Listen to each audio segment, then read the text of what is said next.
All right. Okay. Hi, everybody. So good to have everybody here. So it's me and Ramneet today, the two of us will be running this whole conversation. And because we have a smaller group, like I really want to make sure that we get to ask you questions as well of what you think the difference between, working in your home country and working in Canada is like, and we'll go over the Canadian. So before that, I guess we'll do a brief introduction of who we are, like myself personally, and then Ramneet, I'd love for you to go next, and we can go into what we do here at Isempower in case you guys are new here. So my name is Pat. I am the co-founder and CEO here at Isempower. I came here as an international student myself, so I was born and raised in Thailand and moved here for my bachelor degree, and that was close to 10 years ago now. I am based in Vancouver, so I don't know if you guys, you have any West Coast people here. Ramneet is in Toronto. That's awesome. Yeah, so I been here for a little while and had the challenges finding jobs myself and thought that I could put together this initiative to help international students succeed. So yeah, I'll pass it over to you, Ramneet, to kind of introduce yourself. Perfect. As Pat said, my name is Ramneet. I was also an international student, came here about 7 years ago. I want to say I came in 2015. I lose count of my years now. I came in 2015 and went ahead to George Brown and studied a accounting diploma there. And now I work with KPMG as a senior tax consultant. I'm based in Toronto, as Pat said, and I think our sort of motive behind coming together with Isempower was similar to what Pat said. Like when I was going through my job search, especially from a tier 2 college, there weren't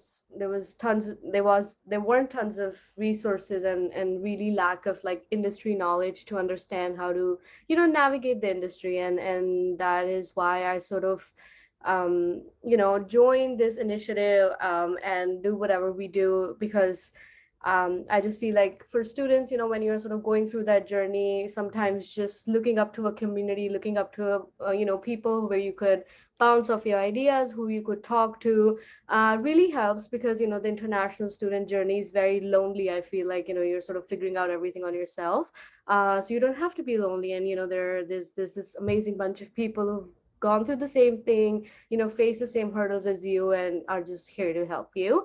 Given that we have such a small group today, I would really appreciate if you guys can like turn on your cameras, feel free this as your safe space. And I'll tell you why I say that. I think a number one thing or skill to build in your job search process is confidence, and the confidence to have a conversation. And if you can and I feel like that confidence is a muscle to be practiced. Like I can speak for Pat, I can speak for myself. I was not confident at all, putting my voice out there, asking questions, just showing up and being present. And I was always like, even in my classroom, I would be just like, oh, don't ask me a question, don't put me in a spotlight. And it's natural to feel that way. But I think the more you put yourself in an uncomfortable situation with a bunch of strangers who you probably wouldn't talk again in the near future, it will help you build that muscle and ultimately create more confidence.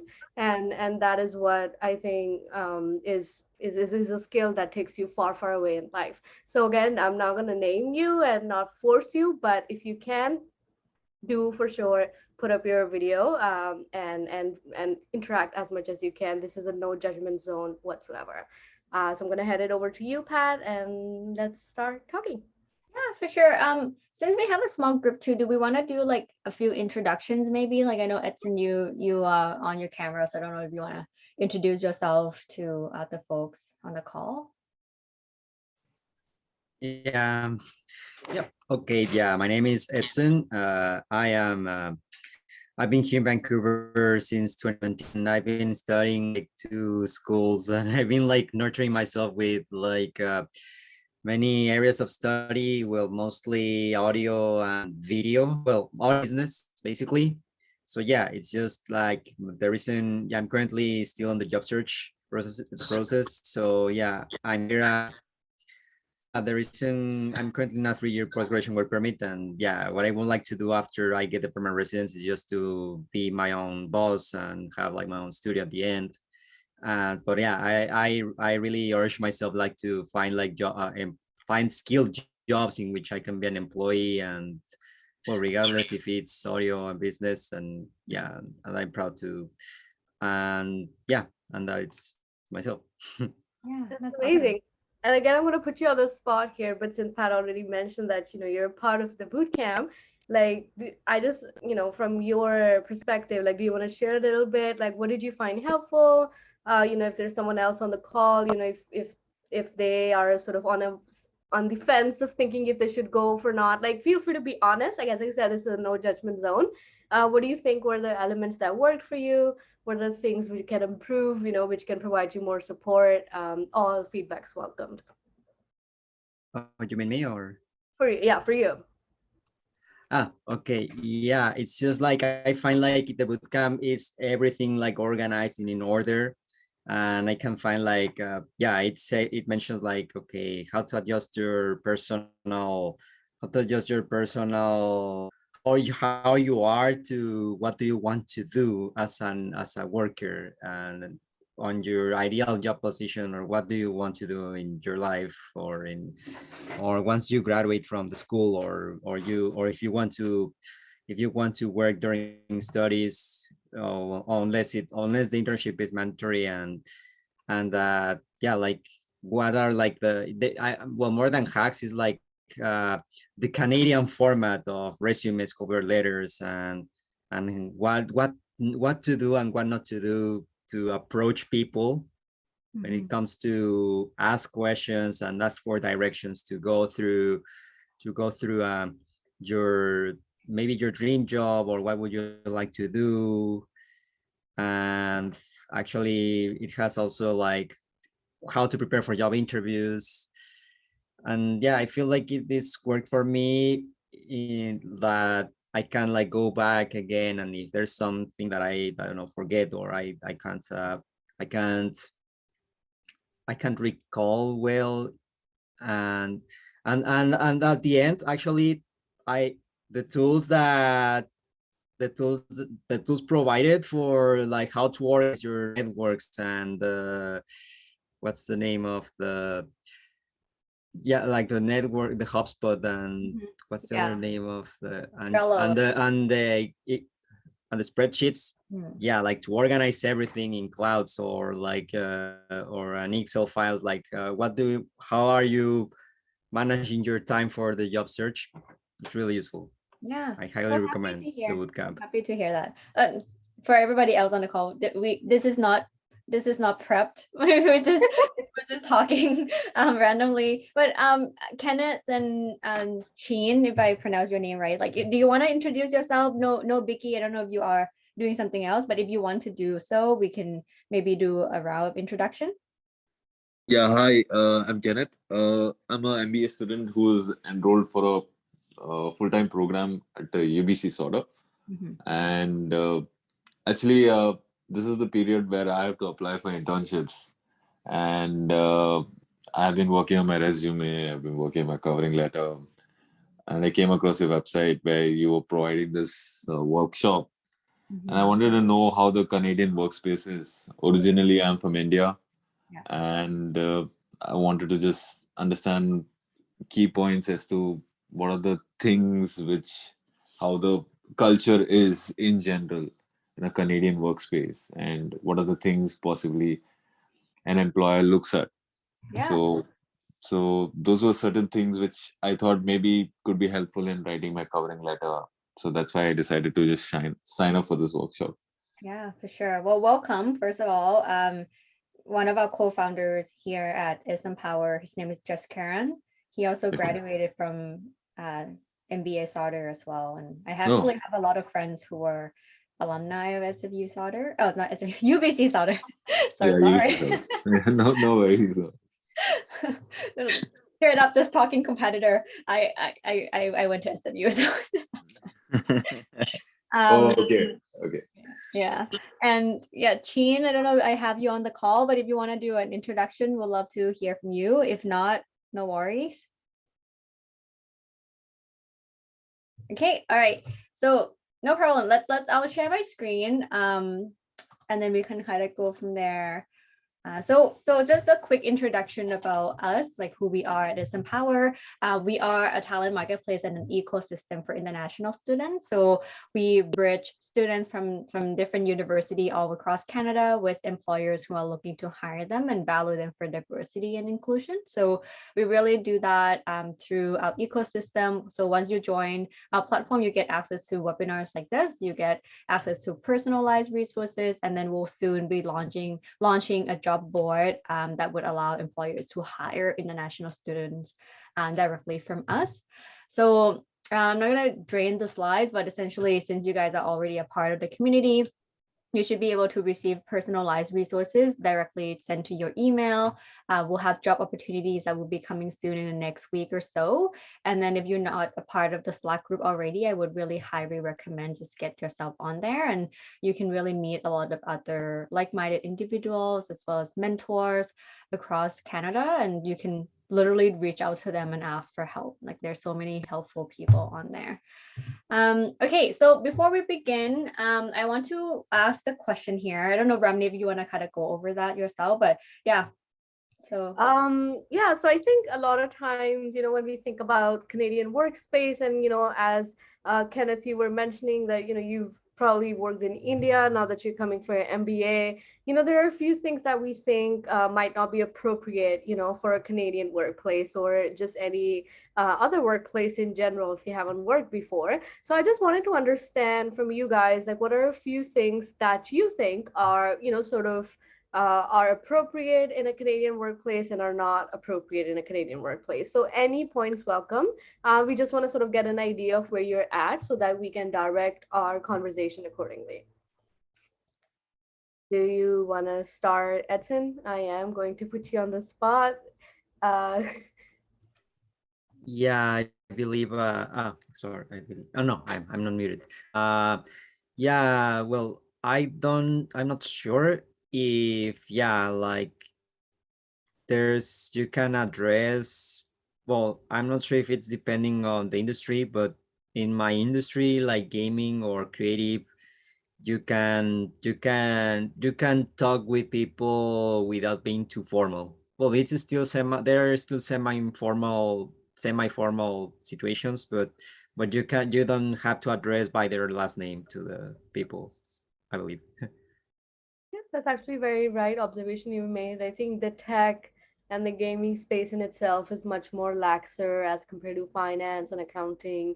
And I think last name in general, I feel like is not really used except if you're a lawyer, maybe. That's the only place where I've seen people using last names. But otherwise, first name basis is how we go about. And I work, in accounting. So even the more formal people do it that way. Kenneth, how about you? Do you want to share maybe a few work cultures from India that you've observed, and then we can see how we can counterpart that with the Canadian workspace? I'm not sure. Like in India, it depends again, like you rightly put it, depends on the industry. And if you're working in the tech world, it's more of a collaborative workspace, and you can probably, like Edson put it, use your first name. But there's something in India which I observed, which is not there over here. Is in India, uh, especially your reporting managers, you tend to call them with the term sir or madam or ma'am. But over here, the culture is not that way. So that's something which is different, according to my observation. And besides that, dressing again depends on the industry you are working in. So every industry has a different kind of, and it also depends on your role, especially. So if you are in a client facing role, for example, if you're in sales, you may want to be more presentable than you working in the back end, probably in the organization, which might be having a different dressing code. So again, depends on the industry and your role. Yeah. Thank you. Very right observations. I guess having forward. Yeah, sure. I just want to share a few thoughts about here too. Like when I first, like I never worked elsewhere before. Like I might have done like a small internship back in my home country, but one thing that really stood out to me is how Canadians value um people's opinion. And it doesn't go by age, you know, like usually you're like, oh, okay, well, you are a director and you're a manager and I have to listen to you because of your seniority. But I find that in Canada, they're a lot more open, right, Ramneet? Yep. And it's like regardless of where you are, whether you're an intern or a part-time or freelancer, like you are all valued, which is something I really like about here. Yeah, that I think that was my actually first observation as well, because I started working when I was 20, right? So I thought like my voice should not be heard at all by anyone. And I think once I started working, I realized that I could like challenge again in a professional way, but challenge anyone who's sort of like above in the hierarchical chain. And if I have an opinion to share, it can be shared and it was valued. And the age really didn't define how much respect or what kind of um I don't know how your voice is heard basically. And I think that was so amazing once I started working. And that's I found very like uniform across board in every different industries we've talked to. Yeah, that's awesome. Okay, so let's move forward. And hi, Devi. I know you just joined. So we have a small group today, so it will be more like discussion. So feel free to turn on your mic if you want to, or turn on your camera. All right, so let's talk about Canadian workplace etiquettes, right? So this is how Canadians work. And this is fully based on our own observation. And I'd love to hear what you guys think if you have worked part-time or if you have observed that in your classrooms, for example. But what we have done is we split out all of the different categories that are just key difference that we observe. And we'll go into each of the category and discuss a little bit more about what that means. Okay, so first of all, authority. Okay, what's the first thing that comes to mind when you think about authority? That's a question. Feel free to answer.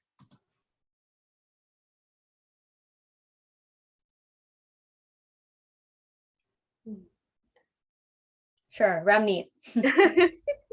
Okay, I guess I'll answer prerequisitely. But I think when someone says authority, for me it means whose last word it will be when it's like making a decision, right? Or like who's sort of the one making the calls.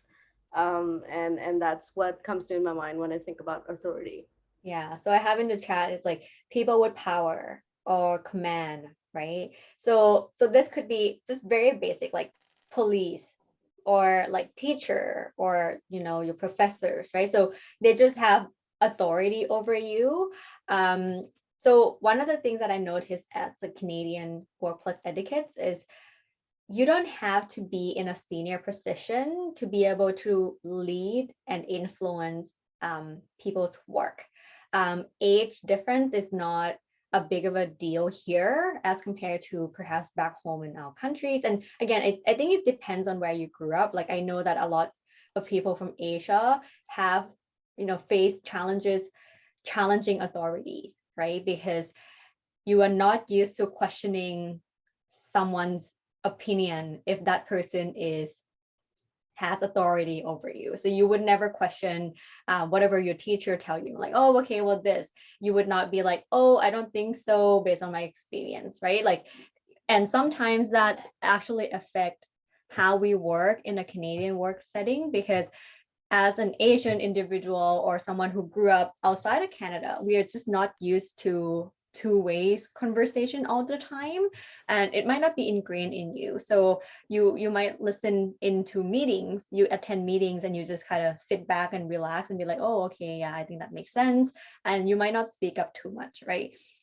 So I wonder if that's something that you resonate with as well, Ramneet, or like anybody else on the call, like if that was something you observe yourself doing a lot in the beginning. I think definitely for me, I think challenging authority or just in general, share it like I think it's not just about challenging authority, but it's also about building that way of communicating your, counterintuitive, like your counter argument, right? So I felt like, well, how do you draw that line when you are not disrespecting someone's, power? Because again, if someone's higher up, they have more years of experience than you, they have seen better, so in a sense, you have to respect that decision making. But at the same time, if you do have opinion which is different than that, then how do you put that forward without it being disrespectful? And I think that was the biggest learning that I think only happened to me, I would say 2 3 years into working,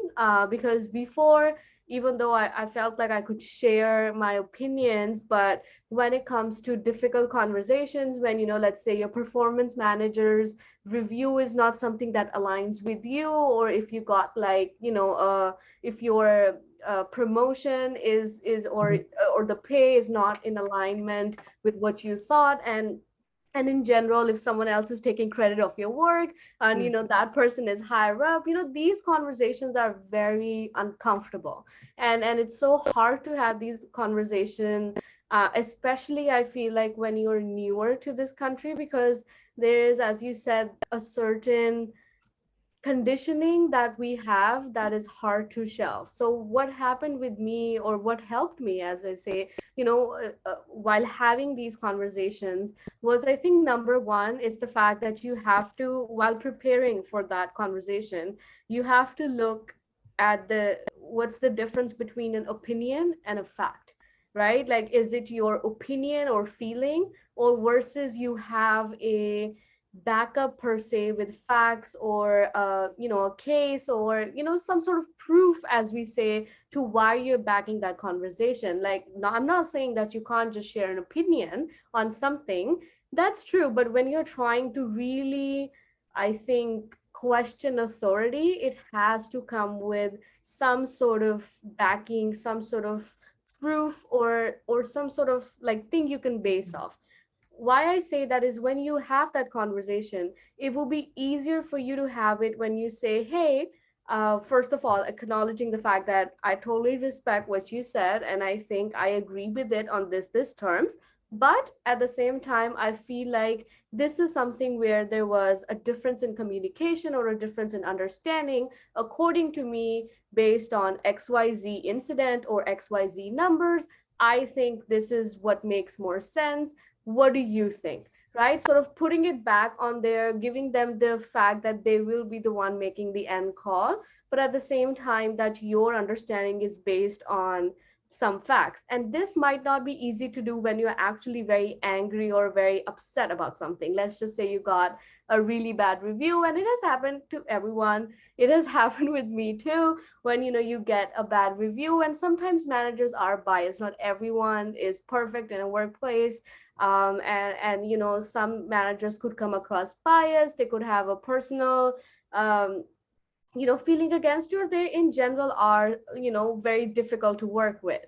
So in those terms, how do you not rile up your emotions, is when you just keep reinstating facts, because the fact is that authority also has another authority, right? And if there's a proper chain, or if things go south, or if things if that person gets really angry, if that does go above, that's when the facts come in place over opinions.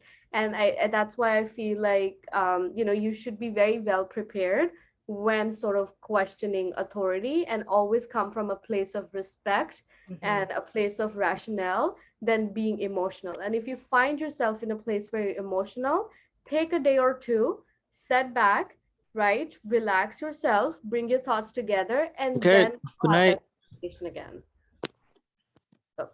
Oh, sorry, yeah. Coming in. So yeah, I think that's what I would say would be my experience in questioning authority, or sort of putting up your voice in a workplace. I think someone wants to speak up. For Kamal.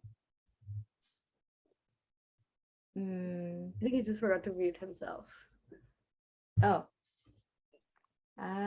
Yeah, feel free to speak up. Oh, it's Jane. Are you Thai?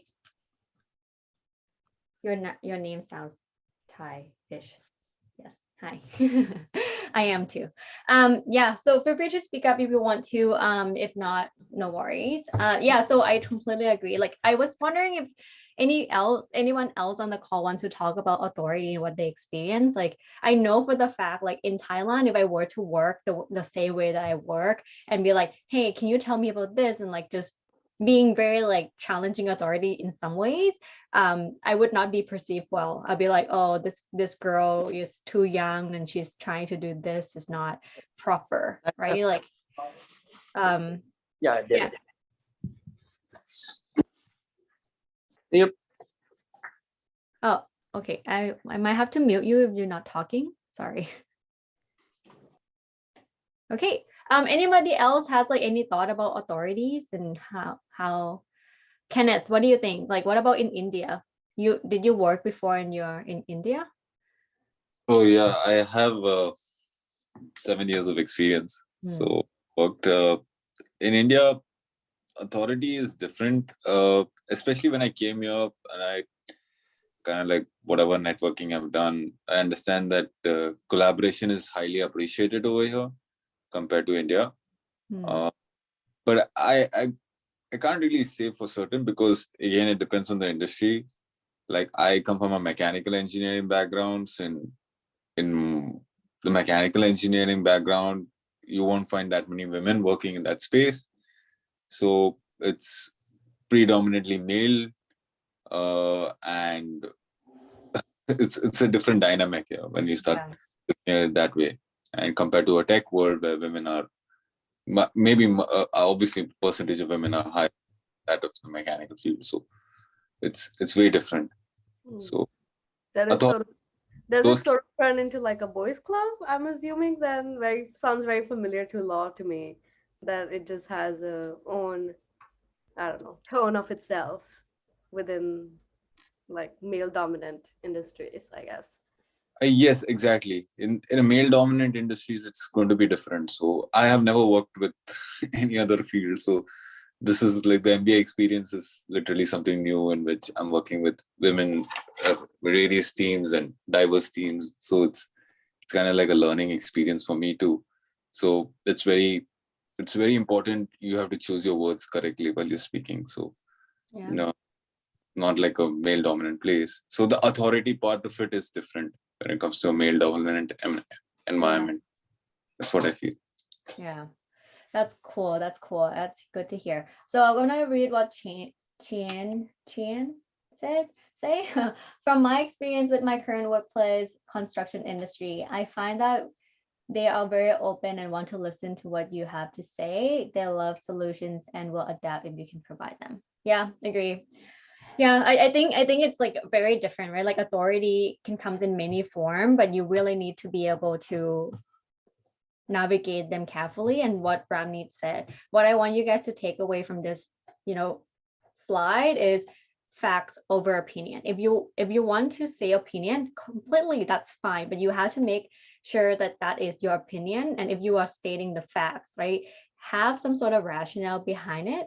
No one likes to just work with someone who only has the opinion and not facts, right? So you can say, oh, I believe based on my feeling that this project is good, but you can't say that, right? Like in order to work well in a company, you have to say, I believe that this project is good because based on my experience or based on the data that we have seen, this has proven to work, right? Like always try to, if you want to challenge authority or think differently, you better have some facts to support that. And I just want to like add a little bit to that is like sometimes when you're trying to, let's just say in an unfortunate situation, really trying to challenge an authority, or find yourself that down the line you might have to, in the sense of a formal complaint, or you might have to take up to HR. Like especially if you're working for a big company, you have to remember that HR works very much independently than the groups, and if there is something that's of a serious concern, you can always take it up.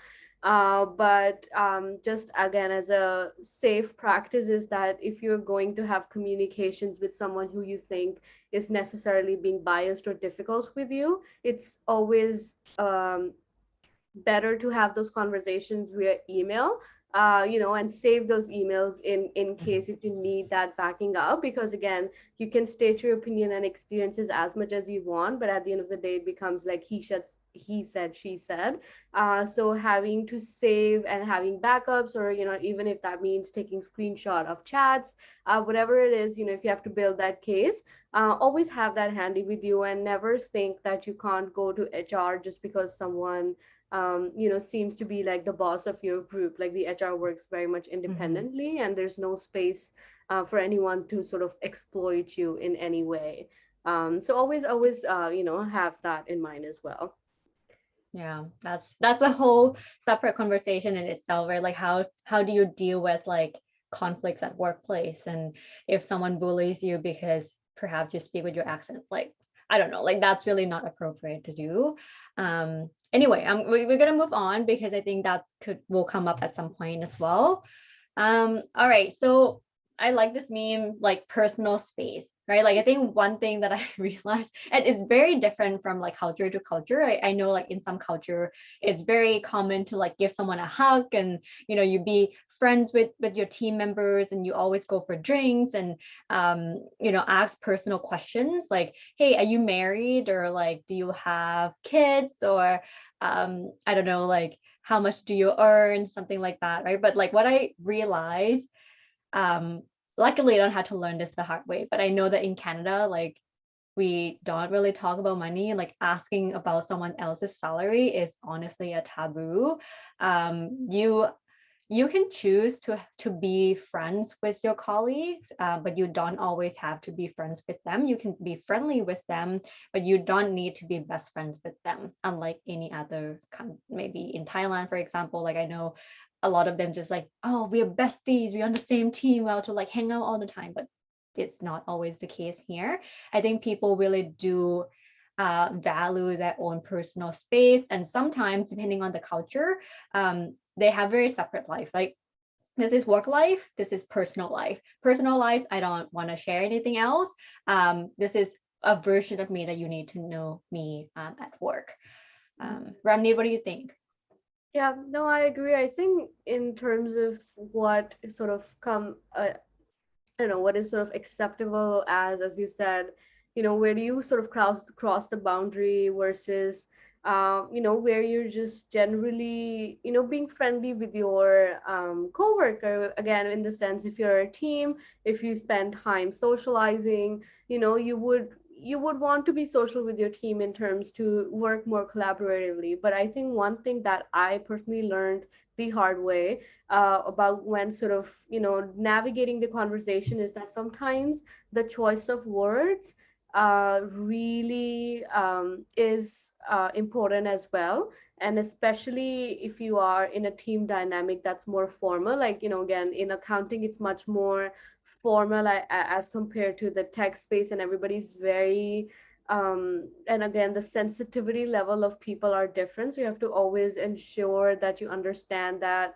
and sort of build that rapport over time. Just like, I'll give you a very basic example. Like if you know someone's if you can see someone's pregnant in your workspace, you can't just assume that they would have a spouse. You can't just ask, oh, how's your husband, or how's your wife taking it. Some people are going to be single parents. Some people don't like that question. Some people prefer to call them partners. So that is something I realized, that you can't just sort of assume and ask or sort of couple it together, right? And something that it extend to the same thing now that we talk about sexualities in workplace, their pronouns, and sort of anything that we sort of in general deem like, I don't know, it just feels like, oh, that's the normal way to go for it. Sometimes you just have to ensure that your team could be sensitive about it. Of course, money is that one topic for sure. And I also feel like when you're trying to be friendly in a workspace, so let's just say, make friends, you have to be cautious about, how you are sort of navigating that friendship too, right? If you are in a friendship with someone who is in authority, let's just say who's a manager, who's sort of one up, is in a position higher than you, then you really again have to go a mile ahead and make sure that your friendship and your work is not getting together, right? And that any of the opinions or any of the feedback or any of the work you do is in no way biased towards the person you are really good friends with versus the person you're not good friends with. And I think this some could get tricky too, because you could really like someone, and I'm a really good friends with one of my managers, and we work a lot on clients together. So you sort of realize over time that when it comes to, let's just say, reviews, it comes to performance metrics, it comes to them representing you in front of their bosses. Again, facts over opinions, is that's where you have to really make sure that you're not showing any bias, because that could also be perceived or give you a very wrong reputation in front of anyone. Yeah, so I want to do the little poll, so I'm going to see if I can create one. But okay, maybe I'll just ask. So do you think it's appropriate to add your colleague on social media? Social media, not LinkedIn. No. No? No. I mean, depends. Are you If putting the I'm poll in the I posts want to. I of don't know how the to create it. LinkedIn or? Let me try. Okay, let me say. Oh, you Should could. I? Yeah, I'm doing right now. Should I Oh. add colleague? Okay, I'll tell you my reasoning behind why I say Oh, no. wait, not yet. I don't want people to skew by your option. Okay. All right. Did you get the?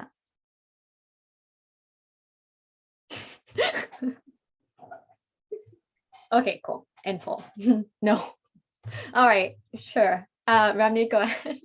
Oh, everybody said no. Okay, Yeah. fine. You seem to be the only one adding them, then that means. Okay, so I did actually in the initial, when I was just very new, I wanted to impress everyone and sort of added everyone, and I was just intrigued to know about their personal life. Sort of realized at one point I want to say no, and well, I'll tell you why. I feel like I don't know. Okay, I need to know the way to say it right.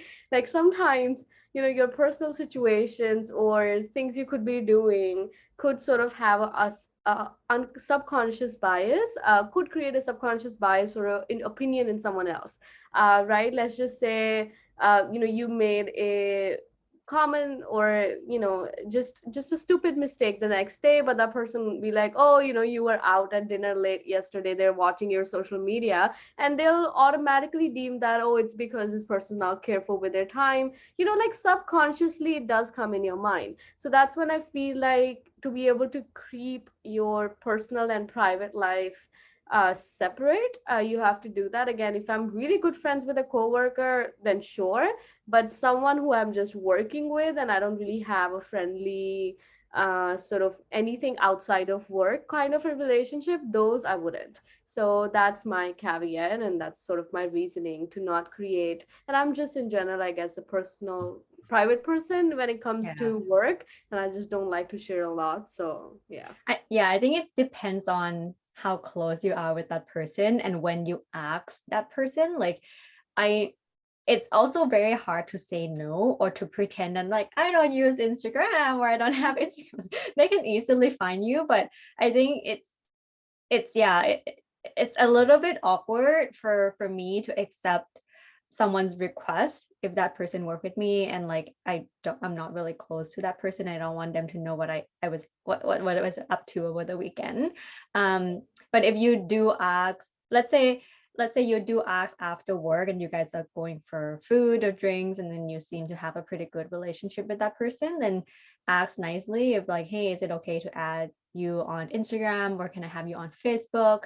But otherwise, also navigate that carefully, right? Because if you ask that person and that person actually want to say no, it might be hard for that person to say no, because how are you going to say no? Sometimes I no, feel like these conversations, if they organically sort of come up, and as you're saying, you're out after a work social, you're clicking pictures, they were like, hey, I want to tag you, add me up. Like, I feel like if it's more natural that way sometimes, then that's fine. But like sort of out of the blue and just being like, hey, I'm gonna like add you on somewhere where sort of there's no really that organic conversation going on, then that could also become awkward. And I think it also depends on the amount of time you've spent outside of work with someone to sort of build that comfort with them. Yeah. What about anybody else on the call? Like, what do you guys think? Do you have any similar experience about adding people on social media outside of work?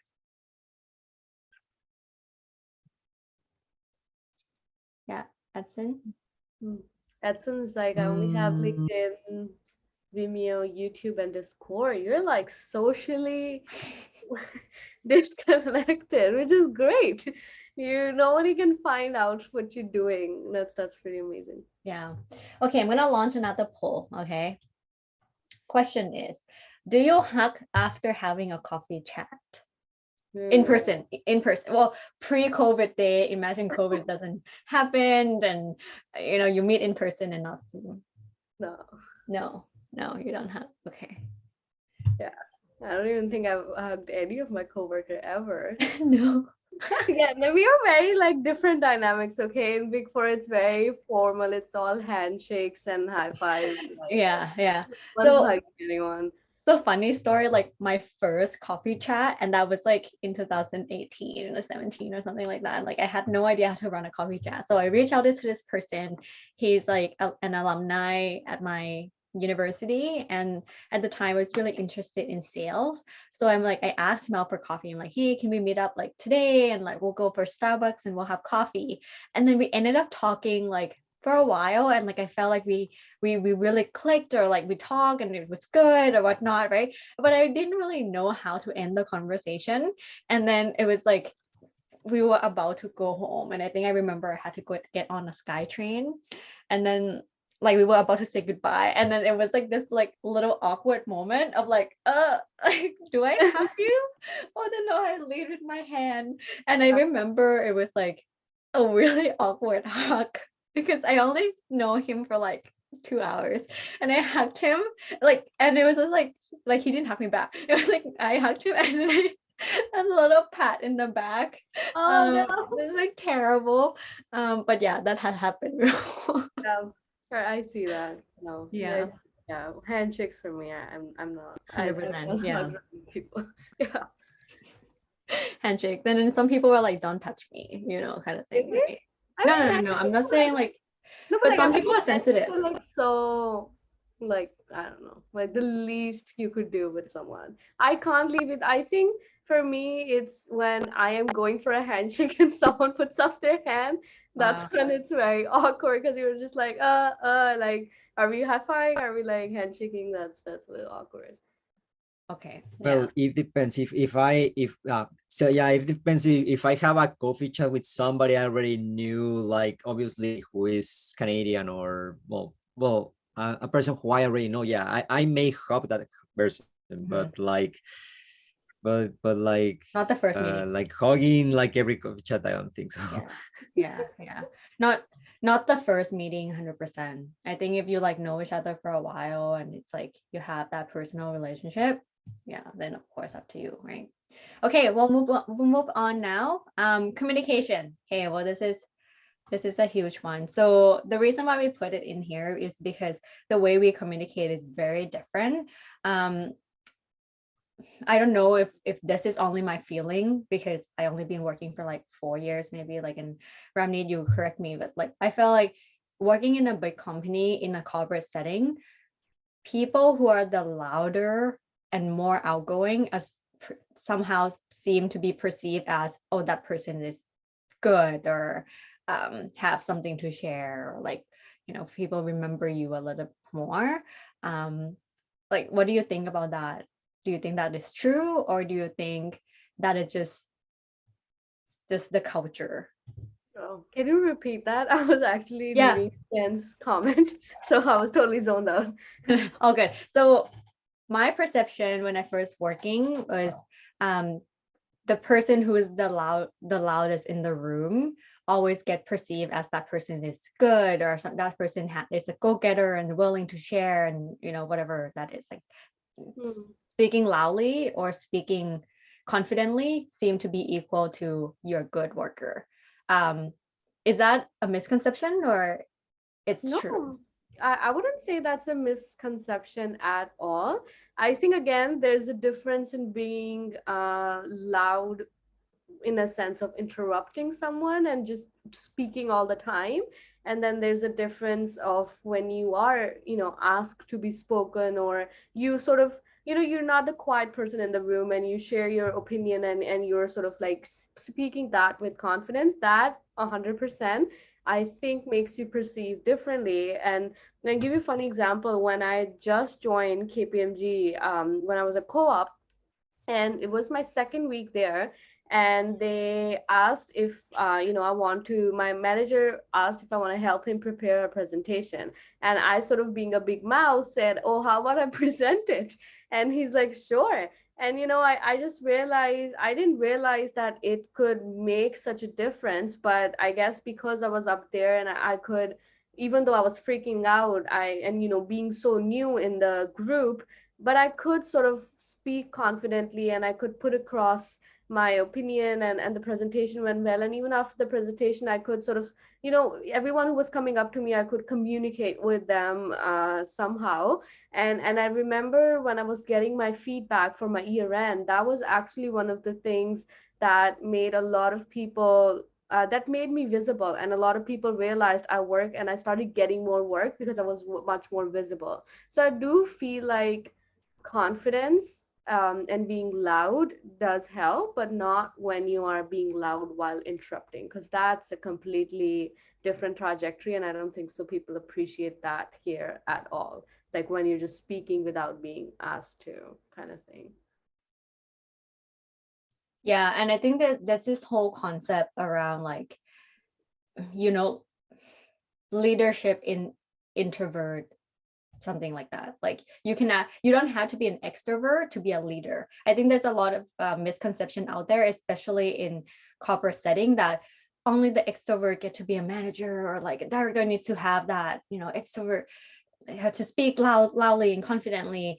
But I have seen people who are such great workers, but they are introverted. Like they only share their opinion, or they only speak up when it's actually makes sense. Like they would never be like, just say something to fill the air in the room. Like I know that there are so many people like that who just like speak up because I want to get airtime. But what I wanted to say here for like the piece of communication is, you don't always have to be the extrovert and speak up all the time to sound smart. You can be the person who speak up once in a while, but every time you talk, people listen to you, right? Mm-hmm. Like I think that's a much better approach in terms of communicating.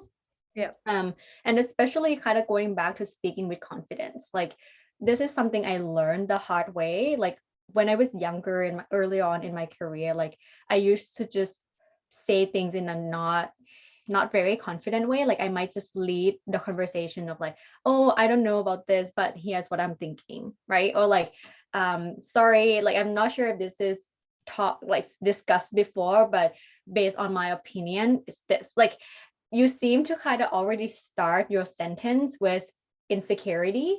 So instead of saying it that way, you just straight up and say, in my opinion, it is this. And the more confident you sound in, you don't have to speak loudly. It just the sentence that you use, right? That speaks words in itself. What I want you to do is to try to be more confident and see if you even need those filler words, right?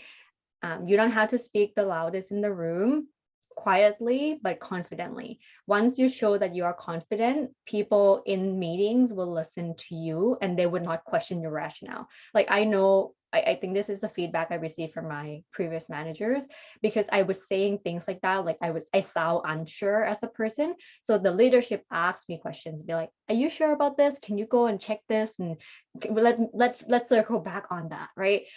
So I think in a corporate setting, you just really have to show that you're confident first in order to get someone else's buy-in. Mm-hmm. Yeah, no, that's great point, Pat. And I want to add to that is, and this is again a thing I've observed around me, and that really like I try to incorporate as much as I can. Like sometimes, if you're unsure of a question, or if you're just, it's okay to take like a 2-second pause to collect your thoughts and then speak. As you're saying, like especially if you are someone who's an introvert or someone who, gets anxious in a social setting, or when put on a spotlight. So in the situation, you can get flushed very easy, and your thoughts gets flustered. So it's okay to just take 2 seconds, think about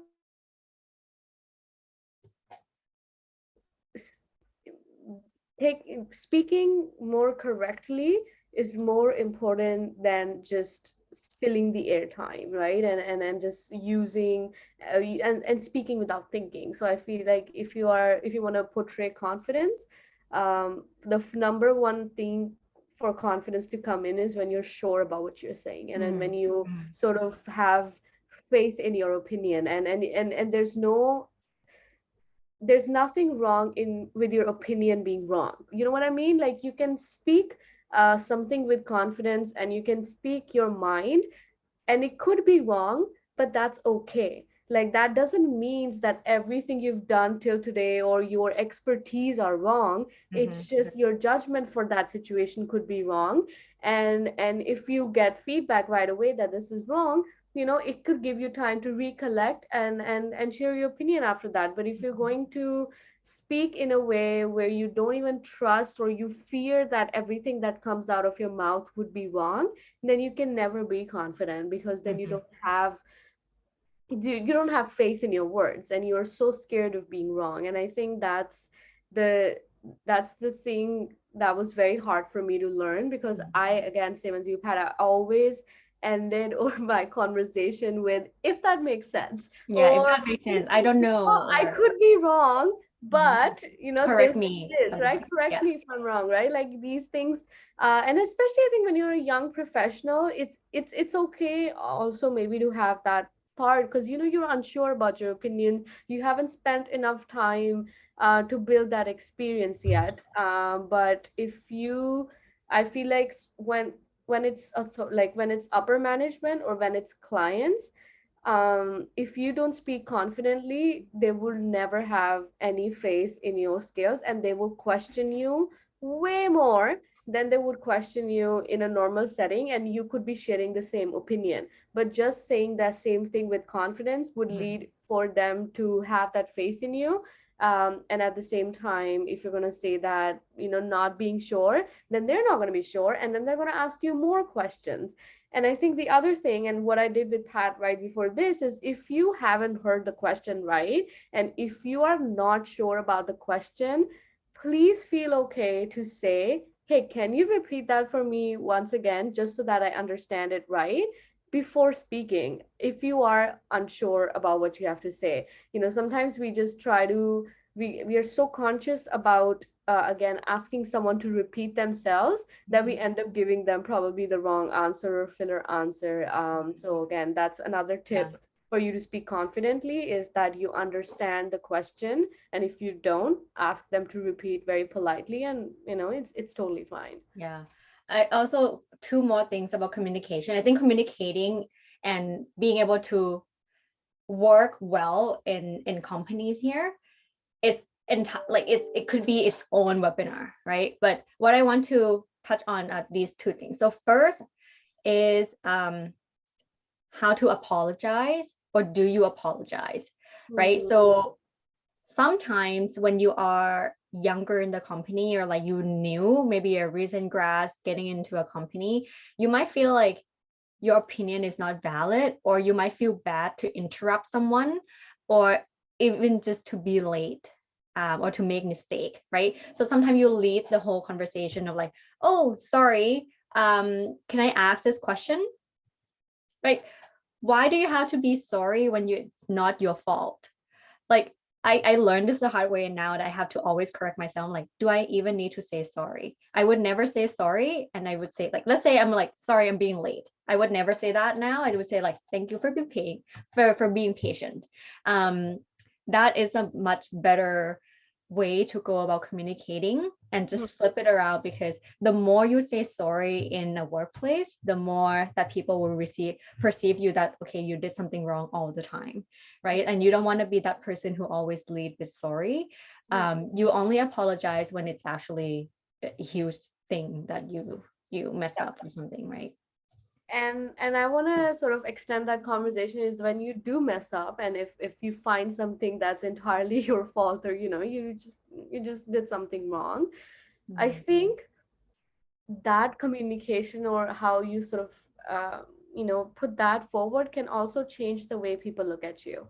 If you Everybody makes mistakes, and you have to just accept that nobody's perfect. Even your boss, they will make mistakes, and that's just human nature. But when you are apologizing for your actions, and there's a difference between acknowledging that you did something wrong, and then moving on to telling them how you could improve it the next time. Because that's what is more important. How can you avoid doing this again?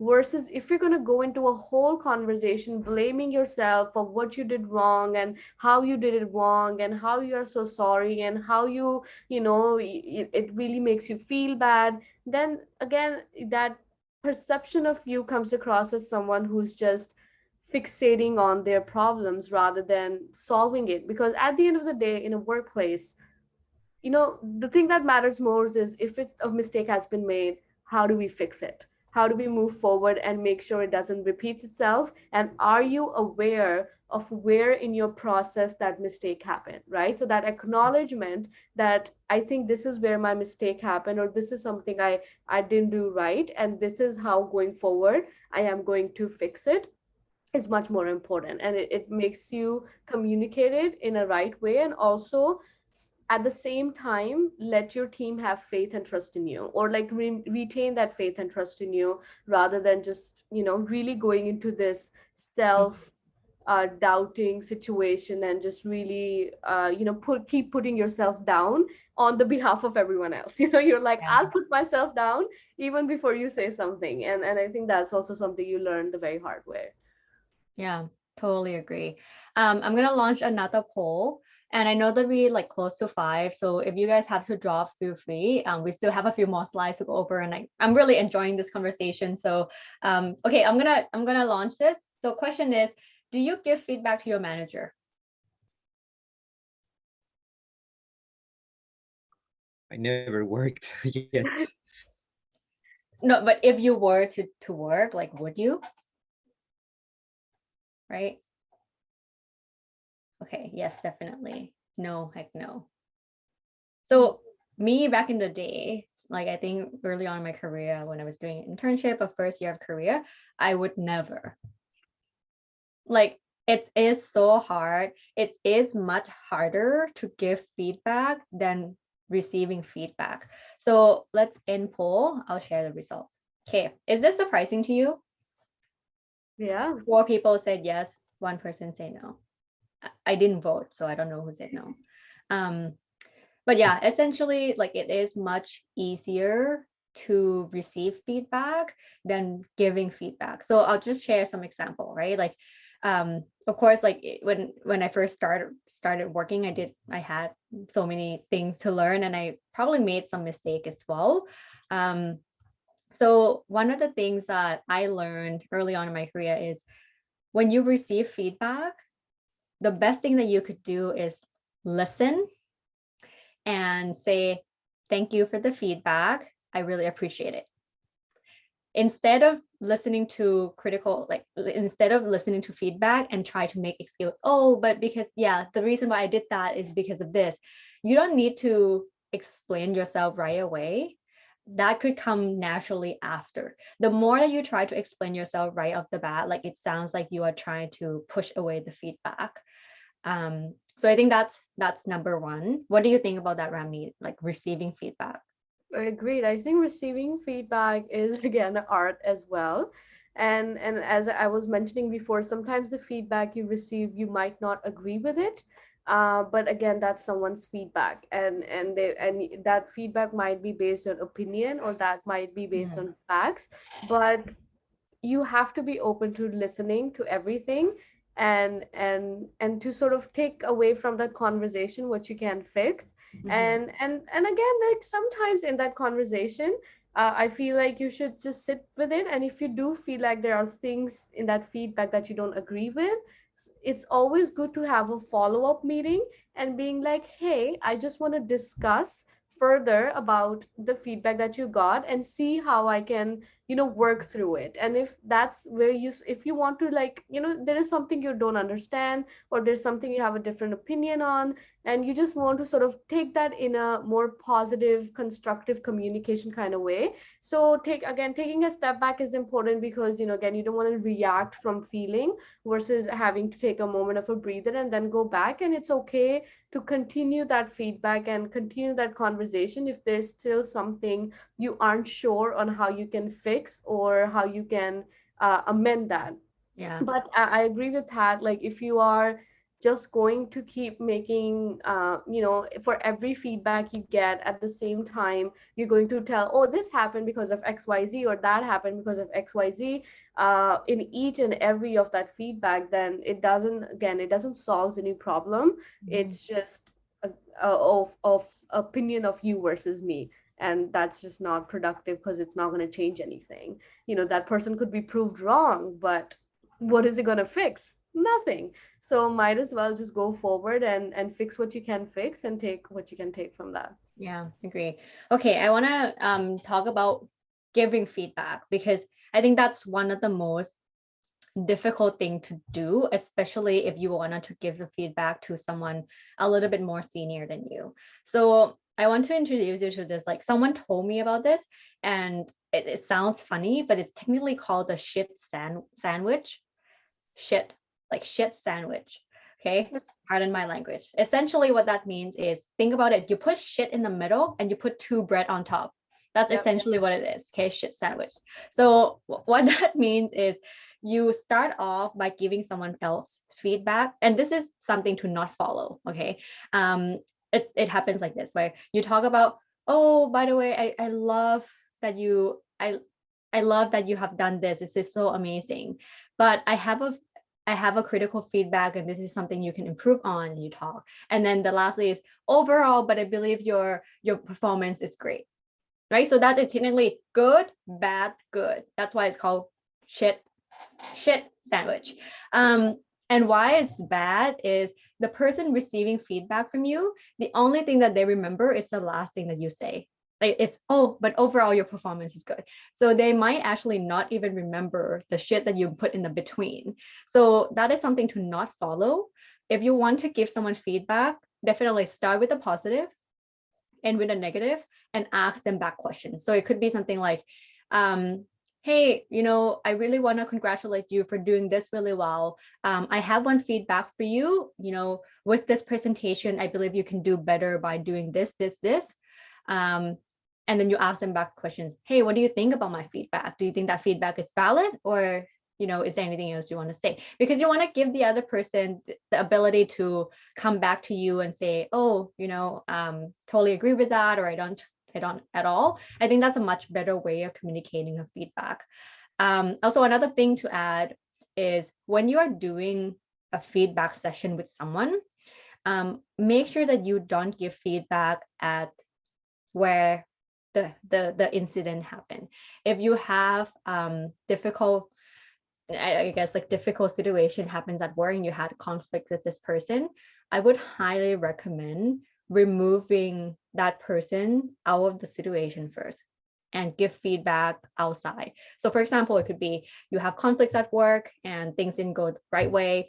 You might want to ask that person out for a coffee, like outside of the workplace. Like, removing that person from the environment is one of the most important things in terms of managing conflicts. And then you can give them the feedback, right? Yeah. And the feedback could come in this form as well. Like, just don't follow the shit sandwich. Just go with like positive, asking questions, and providing constructive feedback, and highlighting why you say that feedback and how it affects you, right? So let's say that person made a mistake on work and it affects you negatively. So what you can say is, hey, the reason why I'm saying is because, the other day this incident happened, and it make me feel very uneasy, and it affect my overall performance perspective from the leadership. So as long as the other person understand where you're coming from, your feedback is 100% valid. You can't just be like, oh, I feel like what you said was not right. That doesn't, it isn't a feedback. Yeah, I agree with that 100%. And what I just want to add to that, I think sometimes when giving feedback, it's you have to always make sure you're not blaming someone. There's a difference between feedback and blaming, right? Like if something went really wrong and someone did something that made a mistake again, when you're sort of trying to give them the feedback, you focus more, as Pat said, of like why, what happened, in what context does it affect the team and the work and the client, and at the end of the day, how we can make sure it doesn't repeats, and what it will help them to do.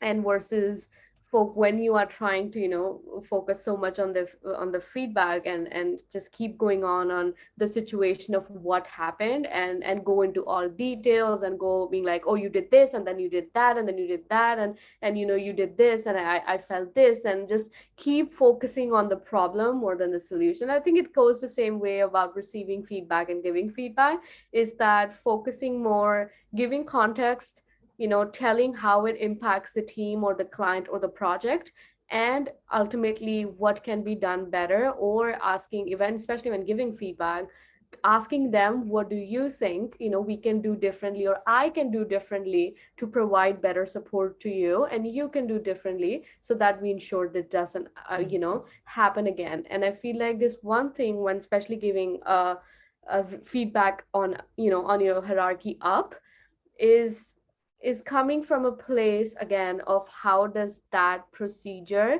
impacts the work more than you. I think sometimes while giving feedback for higher ups, it could, because you're the one working under them, you're the one who has to sort of take that authority, it could be easier for us to say that, oh, it just doesn't work well with me, and my working style is different than this, and this is how it conflict happens. But then it's very personal at that time, versus when you're giving a higher up feedback and saying that, if we do a procedure this way, it ultimately ends up costing us more or impacts the client in this much money, or it sorts of creates a situation where it leads to more problems, or it could lead to more errors, that way that higher up person can see how they can change it. So I think that's the one trick I've learned of when trying to give the feedback way up, is just say how it impacts the final result, and how doing things differently would just change that, and then somehow it just makes it much better, than just saying that, oh, it just doesn't work for me. Yeah, 100%. Okay, anybody had any I guess feedback on the communication, how you guys experience it? Type into the chat as well. Don't need to turn on your mic, but if you want to, love to hear from you. Edson, I don't know if you had any kind of thoughts or input around what we just discussed.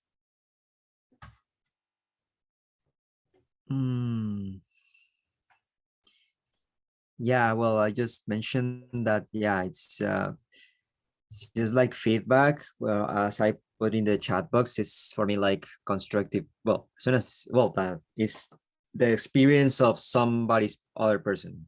Is what I understood as what is feedback. And yeah, and as soon as it's constructive, and it's not like yes, as she's, as here, what's the name, Ramneet said, yeah, it should not be like to blame someone or to speak down to somebody, or you should, like, you are doing this because of this, because you are like saying, like, in a like saying things personal. Yeah, it definitely, it's not what it should be in the workplace. And yeah, I believe that, yeah, feedback is just like to continue, make someone to still grow socially, personally, in the workplace. And yeah, it's just, yeah, agree. Yeah, it's essentially focusing on the problem and not the person, right? You're not criticizing the person, you're criticizing the action that happened, right? So as long as you do that, it's very professional, good to move on, right? So I know that we have the last slide here, which is confidentiality. I would let Ramneet lead this one, I guess. Yeah, I think in terms of confidentiality, of course, basic things about, how do you take, where you're working, if you're working in public space, making sure who has access to your screen, if the data is very, very private, if the email is on your phone, who do you sort of share it with? But what I personally want to really retouch upon is even when you are at your workplace, be very careful of what you're talking about. And I'll give you an example of that. So what happened with one of my teammates is that they were in the elevator trying to go down, and they were with their coworker, and they were just discussing this client, right? They were just like, discussing, oh, we could do this better, and they could do that better. And just so happens that one of the teammates of that client was in the same elevator, and it became a data privacy issue because there are other people on the elevator too. And even though it's an office elevator, but still at the same time, there needs to be a certain confidentiality of that client that ends with just you and your team. So this is a situation that could really happen. And some other things I've seen, with social media, it's so tricky sometimes. We are trying to post, oh, hey, I'm at work, or so like stories like that. And when you're trying to put a photo of a screen, is there something that's visible there? Any client name, any application name, something that's very private to your team can lead for you to have a data privacy issue. And the more confidential information you work with, the higher that gets, especially if you're going to be working with anywhere in accounting or finance or law. I feel like the information that you deal with is just so sensitive that not even a name drop can happen, right? And even if you're talking with your friends, you want to share experience of your client, you can share the experience, but you can't name the client, right? Like you have to make sure, even if it's the closest friend, it's your boyfriend, or whatever that situation may be, you never know when that conversation could, you know it could transfer another place, or someone could sort of share the same story somewhere else, and where it ends up being. So just be very, very cautious when you are talking about work, and especially when you're naming names, that it should be very, very confidential, because you do not want to get into anything legal that could happen because of a data privacy breach, because it's taken very seriously. Companies get sued over it. There's tons of money involved in it. So it's just something you just have to be extra cautious about, and you don't want to end up in that situation. So yeah, that's just a few things, I would want to share. Yeah, no, it's very, very, very important. Like, make sure you lock your computer every time, never share your password to anyone else. And like with the story that you just shared, I remember you did say that to me, and your friend actually got fired for that, right? Like, to Yep. share the information, and then the Yep. client found out, and technically she got fired because she posted something on her social media about exactly the same story. And the thing is, like, social media, people can always trace you, so never put anything work related onto your social media. Even if you are an employee of the company, you shouldn't be giving reviews, bad or good, about your product, unless you're an actual ambassador, right? Like, your opinion can skew other people's opinion as well. So just be mindful of what you say, especially when it's so sensitive, right? Yeah. So that is, I guess, all of our presentation today. I went over time. So I wanted just to hear what you guys think. Like, we only have, 6 people here on the call. So what do you guys think about the topics that we discussed today? Do you think this is helpful? And I hope that you learn a thing or two from today. Just type into the chat for me what you think about the session. I really want to keep improving our sessions as well, so there are more value for you guys. Yeah, so type into the chat for me. I love to hear what you think. Give us a little feedback, right, so we can always improve on it. Yeah. Pat, do you want to talk quickly about the bootcamp slide, next one as Oh, well? yeah, for sure. So that's just a quick mention here that we also have a job search program. So Edison is a part of the program as well. We've been running it for close to a year now, and we have about 100 students who have gone through the program. Really, it's an ongoing support to help you land jobs in Canada. And I don't teach directly here, but we have 6 recruiters and hiring managers who come here and provide you with the support until you land your job in Canada. So if you are interested, definitely just check it out. It's on our website. You can send me a message as well of how this works. And the idea here is we provide you with the support until you land a job here in Canada, and you can get unlimited access to recruiters and hiring managers, which is honestly priceless. You know, it's really hard to have someone in that level who will be able to guide you and coach you along the way. So yeah, well, thanks again, you guys, for making time for the conversation today. You know, if you have any questions about anything at all related to job search or Isempower, or just want to chat, you know, we love to be a part of your job search journey. Yeah, and let me know how we can do this better. Connect with us on LinkedIn.